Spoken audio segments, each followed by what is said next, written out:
Welcome to another episode of That's Some Crazy Shit with Kelly and James. As you know by now, I am Kelly, and my co-host is James. What's up, dude?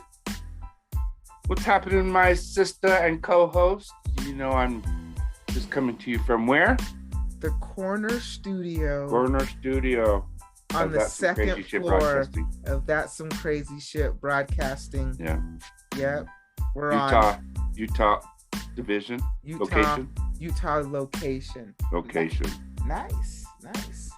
I'm just at my house. Well, see, you have your studio in your house. Not all of us can have our studio over at our home. Just at my house. So yeah. So James, you know, we have a really cool guest today. You know, in the past we've talked about the tarot, and we can both agree tarot is some crazy shit, right? Its origins, the way it's used today, and just there's so many different decks out there, and a lot of people read tarot cards and go to psychics and all that good stuff. Yeah. And today we're actually speaking with Jenna Roberts. She is a tarot card teacher and reader, and she's an intuitive coach as well. Very cool lady. Yeah, she's been reading tarot cards since she was 15. I won't tell you everything. If you're interested in the tarot, want to learn more about it, if you're interested in your intuition and learning more about that, Jenna is a good place to start. Yes. I suggest, you agree? You go and check out her stuff, you guys. Definitely. So I just say we get right to it. Well, let's do it then, my friend. So welcome to the podcast, tarot card reader and intuitive, Jenna Roberts.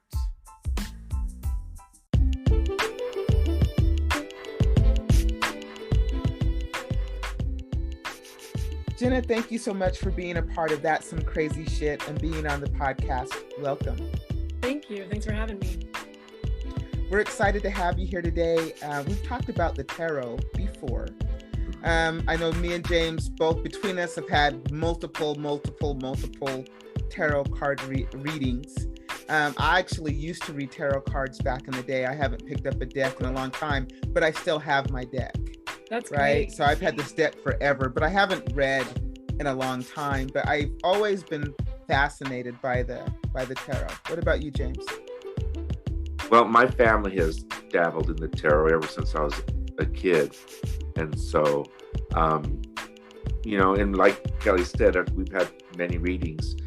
And I've actually had several people give me decks. I have like the medicine cards for animals, one for crystals, and then I even had to dig them out, the Universal Tarot. Mm-hmm. So, yeah, it's pretty interesting. We talked about it a little bit on the show we did for Halloween. So that kind of brings me to a question, Jenna, if you don't mind. Yeah, please. Someone like me who hasn't read, how would you recommend that we go about looking for a deck, since I obviously have several? Yeah, I actually have a video about that on my YouTube because so many people ask me that. And my main answer is you want to look for a deck that has fully decorated story-like cards on all the cards, including the minor arcana. So the tarot is broken into two basic categories of the minor arcana, which is 4 suits of the elements, cups, wands, swords, and pentacles. And the major arcana, which is kind of the hero's journey. The hero's journey part is always decorated. Going back, the very first decks had that. But the playing card deck actually came from the tarot, and they took out the female jack and changed the name from like cups to hearts. But it's derived from the tarot. And so originally the tarot also was just numbers with the amount of like 9 cups on a picture and no details about it. And now 9 cups has someone sitting there very smugly, looking very satisfied, and that can give you a lot more information about what that card's about, of being grateful and full and rich in your heart and life. Mm-hmm. So it's just a lot easier if all the cards are really beautifully decorated with a story-like image instead of just 4 swords crossing. Right. So that's Jenna, interesting. How long have you been reading tarot cards? I got my first deck when I was 15 after getting my first reading in New Orleans. By a man named Jarek. And I know that name because I ended up my very first night ever reading cards, happened to end up in a spot, and a girl rode up her bike to me and said, "You're in Jarek's spot." And I'm like, "Are you talking about?" And I described him. And she's like, "Yeah, that's Jarek." So by chance, 15 years after my first reading, I happened to sit in New Orleans in the same location as the person who gave me my first reading. Wow. Part of the magic, I think, of this of this field is just to let go of pure rational thought sometimes and let things be magical. Yeah. And we've talked about there are no coincidences. There was a reason why you were there at that time. I have no doubt that was a sign from the universe to be like, you're in the right spot. And so my first reading when I was 15, and I was immediately like, I want to get a deck. And my dad was like, let's go. And he normally wasn't let's go. He was very busy. He was working like 80 hours a week. So it was impressive that he was like, let's go. And he drove me to the New Age shop. And he wasn't very New Age, but he loved Joseph Campbell. And I think that Joseph Campbell loves the tarot. And so for him, he's like, oh, my daughter's interested in something that ties to something I'm interested in. So, and then I really got into the reading parts professionally when I was around 29 or 30. So I've been reading for a while. Wow. So do you think your ability to read the cards and read for people is connected to your intuition? 100%. Yeah. And I'm also an intuition coach because I feel like I had to learn how to build my intuition, and tarot was an amazing tool for that. And through allowing more practice of psychic gifts into my life, really practicing them, has let them flow into all aspects of my life. And it's just so enriching to trust yourself that deeply and to know which parts of your voice to listen to and which parts of your, to be able to discern between fear and intuition is a skill to learn. And so I love teaching how to also access your gifts because we all have it. And I've even heard that if you go, anthropologists go into certain tribal cultures, like in South America in particular, I heard that all the tribes there are like, intuition, yeah, we all do that. What are you talking about? Like, what's the big deal, huh? It's not magic. It's just, it's like breathing. You just do it, and it's because it's taught from a young age. So I think we can normalize it more in our culture. And I'm hoping that tarot will be an access point for people to dive into their own gifts more. Yeah, I agree. I think back in the day, not so much today, but at least I've noticed, the tarot was always considered to be something evil. Why do you think that is? Why do you think it had that negative connotation to it? Two things. Number one is, the Bible was actually outlawed by the Catholics because back in the day, because it was something only priests were supposed to read. So the Catholics, I think in particular, did a lot of work to fight the middleman with the connection to the divine. And I think that it's also a feminine field typically. And generally anything women gain power through, the patriarch likes to shut down. Now, I'm a fan of the patriarchy in the way that it does lots of good works in the world. It fills my potholes on my street. I'm a fan, but I'm not a fan of the tyrannical nature of any group. And I think that I think it's important that we look at why are we afraid of it. And I think the other problem modern-wise is because the movies use tarot as a cheap writer's trick. Yeah, so I'm a writer myself. I love reading cards for writers, and people can, without them telling me anything about their book, we can go through how to help their characters develop, their plot develop. It's really fun. It's really fun type of reading. And because I think you're channeling when you're reading, and so the cards are really accessible to get answers for your book. And so for me, I think that writers, when they make Hollywood movies, are like, we need some creepy foreshadowing. Call in the tarot reader. Yeah. And that's the funny thing is that readings do not tell you an absolute future that you cannot change. They actually, according to even Carl Jung, I'm in a Jungian tarot reading class right now because what I love about tarot is the constant learning it involves. Like I'm never going to perfectly know everything about it. And this teacher, I think his name is Ken James, he says that Jung was basically saying that we look at the future based on where you're at in the present. And that's what I say is it's your trajectory you're assessing of where are things going to go based on where you are now. And it's not in the future can shift if you shift. So I think that people are afraid of the future, but they misunderstand what the cards are doing to get to the future. There's no absolute future that you have no control over in a reading. So if you have many possibilities to an issue, right? You have many choices. There's lots of things you could do. Does the cards help you figure out which choice to make? Is the cards going to explore all the choices, I guess? Or is it going to give you just one? Do you understand what I'm saying? Totally. And different readers do it different ways. I personally love having more of a conversation with my querent rather than just drop a spread and talk at them. And I think a lot of readers do that too. But what I like to do is say, okay, you have a choice. Especially you want to move somewhere is my most common choice. So I'll be like, all right, you think of a city and then pull 2 cards. Don't tell me what city for each one because I don't want to get my bias in the way. And then think of another city and just 1, 2, 3, 4. And then I'm going to tell you not a yes or no to each city. I'm going to tell you what the main essence of that city might be. So there is a magical futurism to it, but this is also based on what you're approaching it from right now. You change your approach to that place, you're going to get a different card.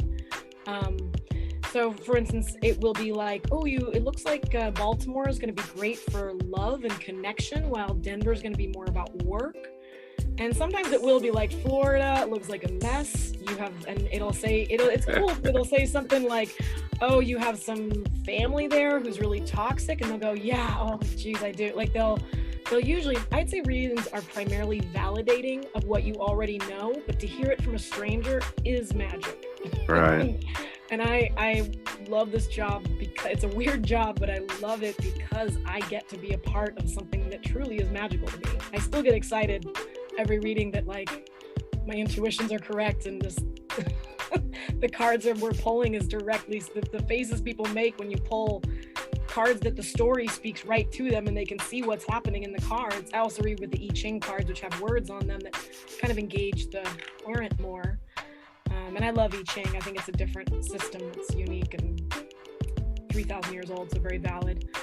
And I just love that resonance of something out there cares about you enough that it wants you to hear these messages to your best influence possible.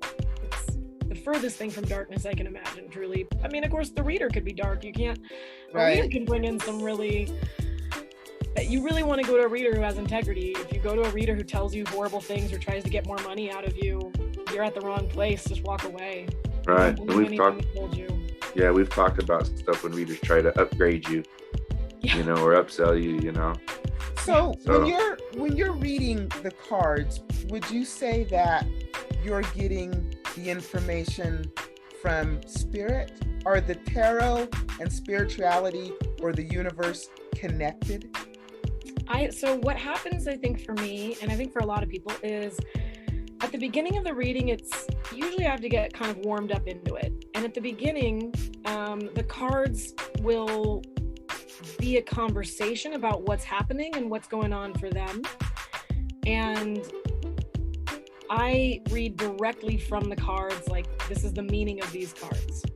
And then as the reading goes along, random symbols on the cards will really hold my attention. I'll let myself focus on those and my mind will go into the right brain of drift. I call it drift. It's like I'm not really grasping anything. I'm kind of floating in thoughts and random thoughts will come through. And when I speak those, 90% of the time the people like jaw drop and are like, oh yeah, and it'll be outside the range of the cards. But for instance, like I pull a Queen of Swords. Okay, we're clearly dealing with someone who's highly intelligent. We determine together with the client, this is her mom, after I describe the nature of this court card archetype. Now we go into the other cards around the Queen, and I can start to talk about what's going on with her mom, and I go outside the meanings of the cards, but based in the simple archetypes and how they're juxtaposing.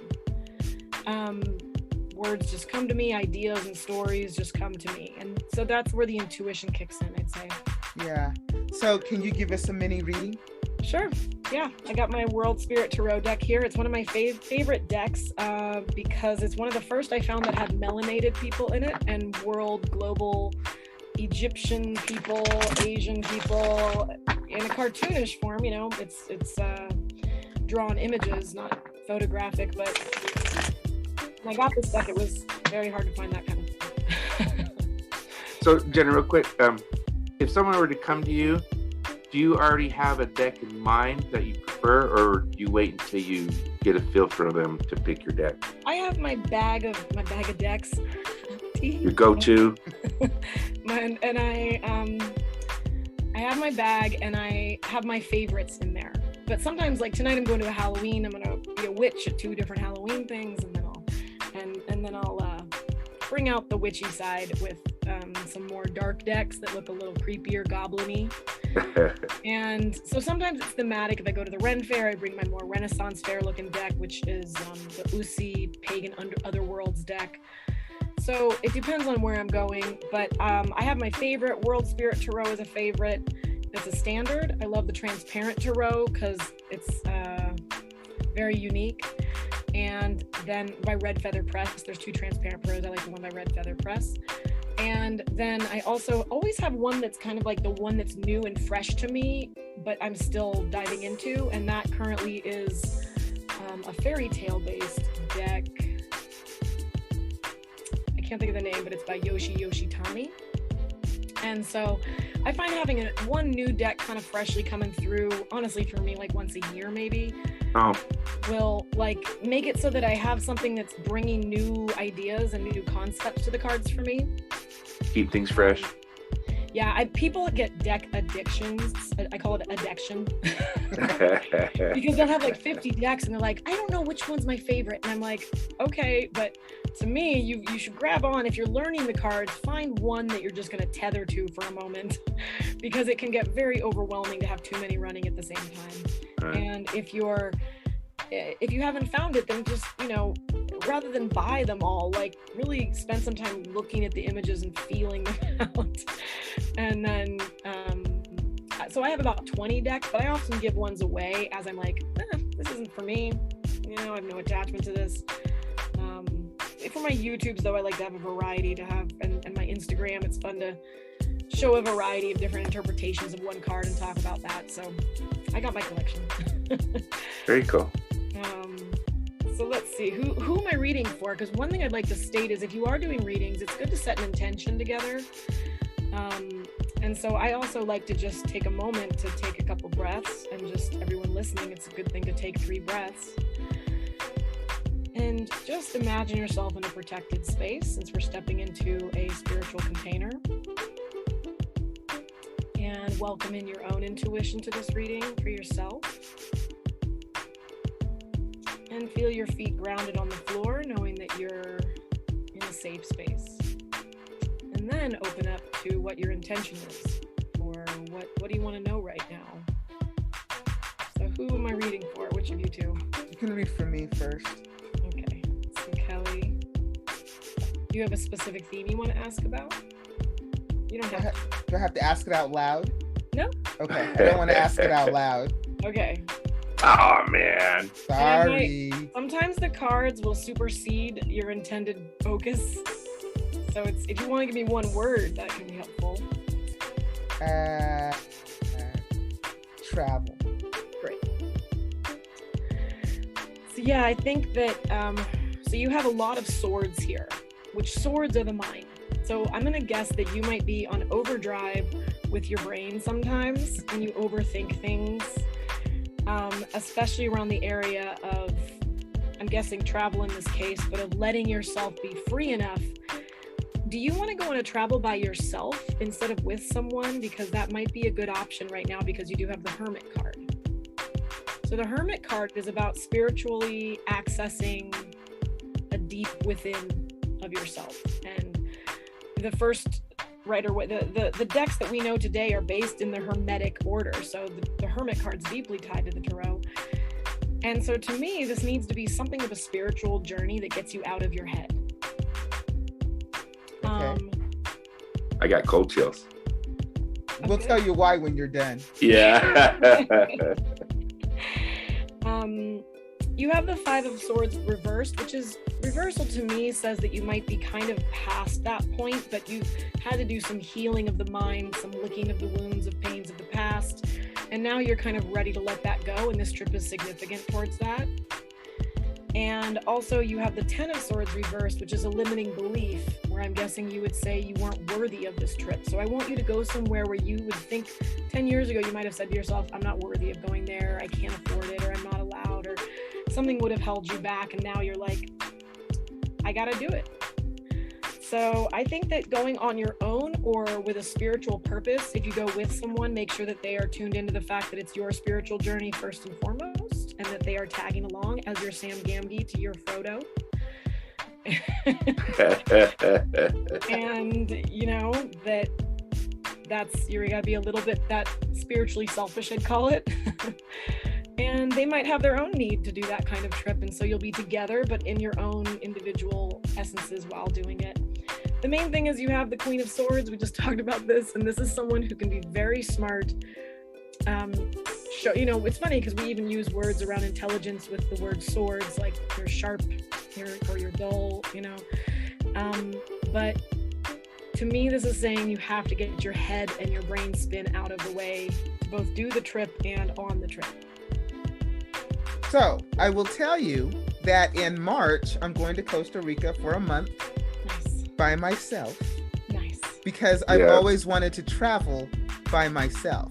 It's right? I've traveled alone, but not for such a long period of time. Mm-hmm. So I have no expectations of really anybody coming to see me or visit me while I'm there. So I'm really planning on just spending that whole time kind of by myself on some, I don't know if it's necessarily spiritual, but it will be a big change of scenery for me. For me, when we go on, so I've traveled extensively, technically alone, but I would meet people along the way. So I would say that the message in there about like, if you have someone with you, that's when you meet someone at a hotel and you're connecting and bonding. Make sure you still acknowledge that you're there for yourself, but you can be with people, but as long as you can be alone with people in a healthy way. I've done a lot of extensive backpacking around the world through Central America, Europe, and Southeast Asia and India. And you really cannot avoid the spiritual experience when you travel alone.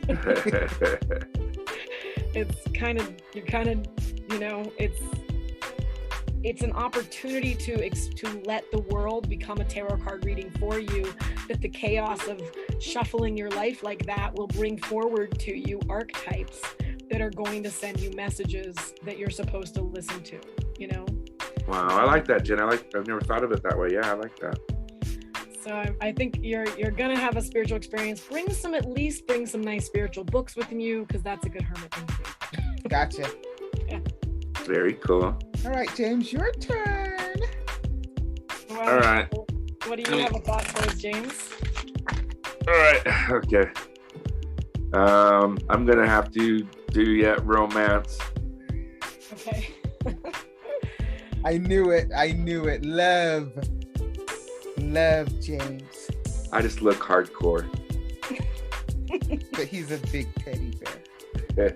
I think you look more like a teddy bear. Oh, thanks. Are you trying to be hardcore? Yeah, I was going for the hardcore look. Oh, well, sorry that I see the teddy bear, but call me psychic, I don't know. So interesting, you have let's see here a second with love. So you have the Fool card reversed, which is kind of about like staying in a certain level of your safe zone. And you have the Warrior card reversed, the Seven of Wands, which I see as a sort of warrior card. I feel like you're tired of the fight and the battle in the realms of love. And I think that you've done some exploring, but that you need to kind of play it a little closer to home right now and not be so dedicated to like the adventure of love or the like, I don't know, pushing your envelope, because I think you might run away from things sometimes. And I think it's better if what you're running from, you're never going to get away from, because it's your moon card, which is your shadow internal self, the self that needs to be brought from the subconscious to the forefront of looking at it and just seeing what it is that makes you want to push away or do things different all the time, or kind of seeking novelty or seeking to to be avoidant of some aspects of love. And this is about you going into your internal self and really acknowledging, getting your heart and your head aligned with like, what do I want and desire? And how can my identity fit into that want and desire? As an example, sometimes I know people who are really into polyamory because I live in Portland.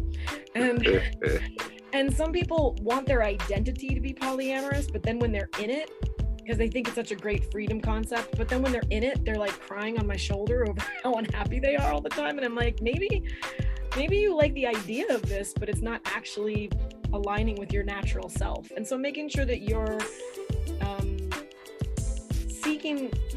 managing love and seeking love and dealing with relationships in a way where you're being really honest with the truth of what you want and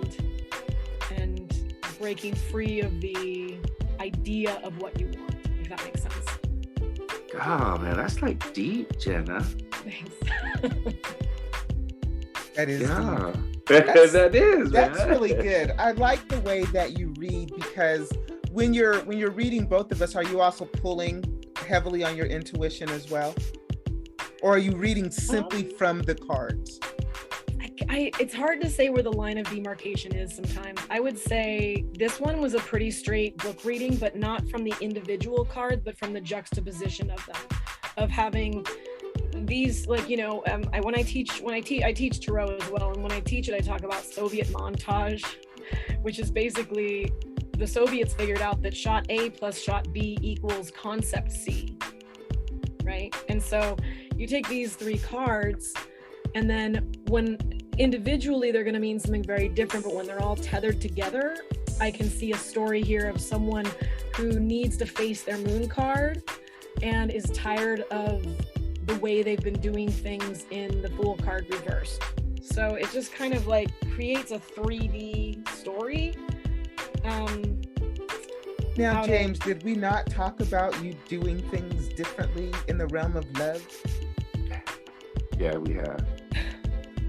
Well, I'm glad it resonated. Especially because we're on a podcast. But, with both of us, I think, and that's why I think the tarot is so fascinating, because I think it can kind of help you kind of maybe think about things in a different way that maybe you weren't thinking about them, right? Yeah. And you know, and help, and giving you a different perspective. I was actually on your website and I saw a video that you had given about what am I trying to say? Increasing your intuition. I don't know if that's the word, increasing, but, sure. but enhancing your intuition. You had six things. Can you tell me quickly what those 6 things are? So I only got to number. I know first one was meditation, if that helps. Meditation, and I think the tarot is one of them too. I'm not going to be able to tell that off the top of my head because I actually had to, like, when I make those videos, I have the notes in front of me. Gotcha. But I will say that for me, just off the top of my head at this moment, meditation is super key because you want to be present with yourself. And it doesn't have to be traditional seated meditation, but you want to be self-aware of what's going on in your body and how you feel. And when you have a thought, how does that thought translate to a feeling? And is that feeling based in fear or in an anomalous, strange knowing? Also, games is really great. So you can play games with yourself when you're driving down the road. You can be like, which car is gonna get off the freeway next? And it's fun to play because typically it'll be someone ahead of you, because, you know, and so you can look at it, but it's not always the person in the right lane. You know, it's not logical, and sometimes somebody will just like that gray Honda will just cross 5. Yeah, we live in Utah, Jen, because it could be anyone from the left lane, just shoot it over. Yeah, so I think that's a great aspect of it, and oh gosh, I made that video like 3 or 4 months ago, so I don't remember. I know that you had said another thing about what you said about awareness, right? But then also I think a part of the intuition for me is like actually believing your intuition, right? Sometimes you'll get a thought, because sometimes I'll get a thought and I'll push it away, like, no, that's dumb. But then it will come back to me over and over again. I'm like, okay, obviously I need to be doing something with this because it keeps coming back to me. So that to me is like my intuition saying, no, you got to do this, and I'm going to keep bugging you until you do this. Yeah, completely agree. The other thing that I want to say about intuition is if you're an empath and you're feeling other people's energy, another thing you can do is notice the details around you. Like, you go into a home, take a moment, you've never been there before, smell the home, feel what does it smell like? What are the textures of the room to you? Get a sensory experience so that when you're in other situations, you can relate back to that sensory experience, and that brings up intuition for someone. Intuition's a very sensory engagement game. Another thing is with that, if you're an empath and you're very much feeling other people's feelings, I would say, as we did in an intro at the beginning of the reading, I want to take a moment just to take another breath and bring that energy down to the earth and ground yourself, and be like, at the end of a reading, make sure you're clearing and grounding yourself. At the end of your work day, make sure, especially if you're doing anything empathic, teaching or counseling, or I think even grocery store checkout people are carrying a lot of energy of the weight of the people who come through. So doing a little clearing of yourself every day is so powerful, and that will make it so that you can sense your intuition better by doing energetic self-care with yourself. Yeah, we've talked about the intuition a lot, and how to tell your intuition from your ego. Yeah. Sometimes the ego jumps in there and says things, and learning how to tell the difference, I think, is important as well. Yeah, and I would say that for me, that's why the feeling sensation is so important, of being hyper aware of how you feel when you enter a new house, being hyper aware of and I say hyper aware, that sounds like neurotic, but it's not. It's actually the opposite. It's just like, I'm aware of how I feel right now. Because say you're trying to decide on something and you're like, is this intuition or fear? If you feel like you're clenched and tight inside and anxious about it, it's probably not your intuition. If you're feeling kind of light, it might be a firm voice, but is it making your body feel like a quiet certainty inside? That's probably intuition. But everyone's a little different. So noticing your own flavor of what does it feel like when I'm having an intuitive moment, and what does the voice sound like, and how does my belly feel? That's why we say it's gut thinking. That's interesting. I think a lot of people now don't let themselves have that sensory anymore. I think people shut so much of that down, where now you have to make an effort to kind of turn on all those things and pay attention to all that stuff now. Yeah, and so that's why clearing your tendrils at the end of the day, washing out all the stuff that you just dealt with, so that you can just be present in your own energy field again. It's like taking a little energy bath. Qigong is a great practice for that. Yoga can be, but you got to have the intention behind it too. Yeah, we talked about Qigong. I teach Qigong as well. My boyfriend's got me into it, so he's been doing it his whole life. I've been doing yoga my whole life, but we're old enough to say that now. Most of our lives. We've both been doing those practices since we were like 18 years old. So. Oh wow. So we both have that aspect, and I really love Qigong because to me it's a more intentional clearing of the energy than yoga. Yoga's a little more passive. I love yoga. Of course, I teach it too, but to me, Qigong is like you're actually pulling the energy in and washing out all that's not yours in a very clear way. So. Wow. My clearing after I read cards is a little Qigong practice that I've kind of self-created with mystery school plus Qigong mix. That's very cool. It is very cool. Jenna, it has been a pleasure to have you on the podcast, and thank you so much for the mini reading and sharing with us what you know about the tarot. And if people want to get readings from you, how do they reach you? So they can go to presentpathtarot.com, or you can go to presentpathtarot.as.me, which is my scheduling site currently, but presentpathtarot.com will always be there, and that's PATH, path. Presentpathtarot.com. Mm-hmm. And we'll be sure to have it in the podcast description for you as well. Thank you. And you can also find me on YouTube and Instagram. YouTube's my preference because I like long form talking like this much more than the quick fix. Fantastic. Thank you so much for being on That Some Crazy Shit. Love to have you come back sometime to talk again. Yes. I really would really love to dive into the intuition with you, because I'm really interested in the intuition and the ego and fear and all that good stuff. So would love to have you come back and talk about that. That sounds wonderful. Thanks for having me. It's been a delight.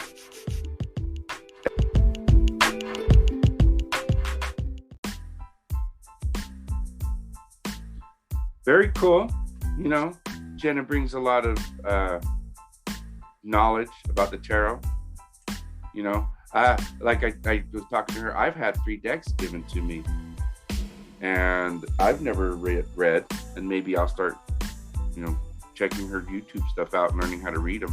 My sister has read for years and years and years. Tarot's cool, and it's crazy. It is crazy.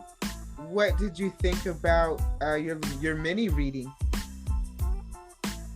We'll see. It was pretty deep, though, man. Well, but a lot of what she said is true. She said that you are kind of done with the idea or whatever, right? You know, the whole relationship thing. I think when you just relax and not it is true. It is be true. so worried about it, it just kind of happens, right? It is true.